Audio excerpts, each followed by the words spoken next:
अब ये बताइए कि इन रेशों से ऊन संसाधित कैसे की जाती है। इसके कुछ स्टेप्स होते हैं और पहला स्टेप है ऊन की कटाई। इसके अंदर क्या होता है कि भेड़ों के शरीर पर, त्वचा पर बाल जो होते हैं उनको उनकी त्वचा की पतली परत के साथ में काट लिया जाता है। बिल्कुल वैसे ही जैसे हम जब नाई के यहाँ जाते हैं या सलून में जाते हैं तो अपने बाल कटवाते हैं, बिल्कुल वैसे ही। और काटने के लिए भी जैसे ट्रिमर जैसा कोई इंस्ट्रूमेंट होता है, इक्विपमेंट जो यूज किया जाता है जिससे कि भेड़ों को कोई कष्ट ना हो और बाल जो है उनके वो कट जाएं। इसमें यह भी ध्यान रखा जाता है कि ये जो बाल हैं वो जो काटे जा रहे हैं वो बाल सामान्यतः गर्मी में ही काटे जाएं। क्यों? क्योंकि बाल जो हैं वो भेड़ों को क्या प्रदान करते हैं? गर्मी। तो यह इनका नुकसान ना हो भेड़ों का, और गर्मी के मौसम में इसलिए काटे जाएं ताकि वो जो एक प्रोटेक्टिव लेयर है, जो सुरक्षात्मक आवरण है जो बाल उनको प्रोवाइड करते हैं, उनसे भी वो वंचित ना हो सके। तो यह इसका पहला स्टेप था। सेकेंड स्टेप इसका होता है अभिमार्जन।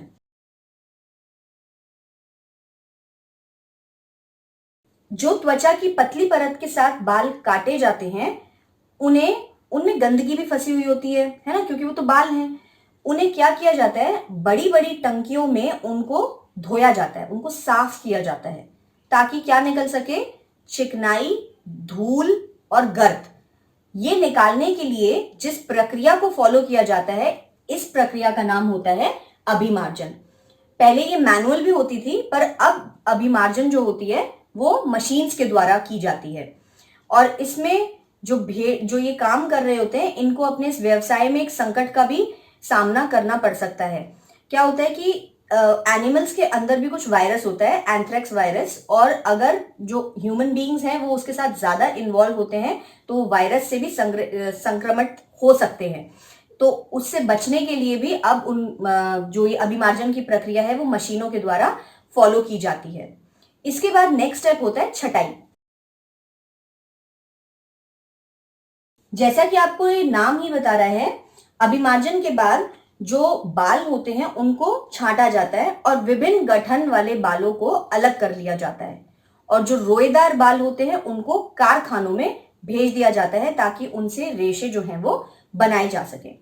इसके बाद नेक्स्ट स्टेप आता है बर की छटाई।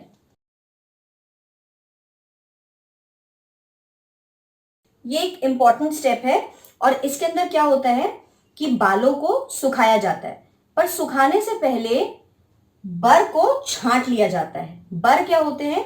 ये बालों के अंदर बहुत ही छोटे, कोमल व फूल जाने वाले रेशे होते हैं। आपने अपने स्वेटर्स में भी जो आप पहनते हैं देखते हैं कि उसमें कहीं ना कहीं बूर निकल आता है, बूर भी कहते हैं ना आप इसको, तो ये बर होते हैं। इनको अलग कर लिया जाता है और अलग करने के पश्चात उन बालों को दोबारा से अभिमार्जित किया जाता है, साफ किया जाता है और फिर सुखा दिया जाता है।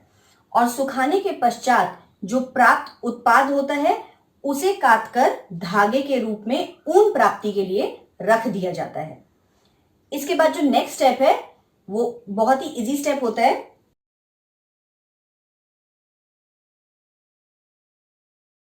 रंगाई।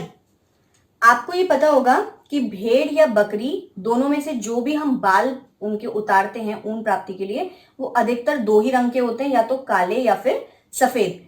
तो और जो हम स्वेटर और शॉल और ऊनी वस्त्र पहनते हैं वो सब कैसे होते हैं? डिफरेंट डिफरेंट कलर्स के होते हैं ना। तो उसको डिफरेंट कलर्स को के रूप में प्राप्त करने के लिए रंगाई जो है इस स्टेप पे बहुत कंसेंट्रेशन दी जाती है और रेशों को विभिन्न रंगों से रंगा जाता है। इनको रंगने के बाद जो अगला स्टेप होता है वह है रीलिंग। इस स्टेप में रेशों को सीधा करके सुलझाया जाता है और लपेट कर धागों में परिवर्तित कर लिया जाता है। आप मार्केट में जाते हो, आप धागों की रील लेके आते हो ना, तो वो रील आपने कभी खोल के देखी है? जब आप रील को खोलते हैं तो वो धागे बिल्कुल सीधे होते हैं और लिपटे हुए होते हैं किसी के ऊपर। तो ये प्रोसेस कहलाता है रीलिंग। इससे प्राप्त हुए लंबे रेशे जो होते हैं वो उन्हें ऊन के रूप में रख दिया जाता है, और जो छोटे रेशे होते हैं उनसे ऊनी वस्त्र बना लिए जाते हैं। क्या आपको पता चला कि जो स्वेटर आप पहन रहे हैं वो कितनी मेहनत से बनते हैं?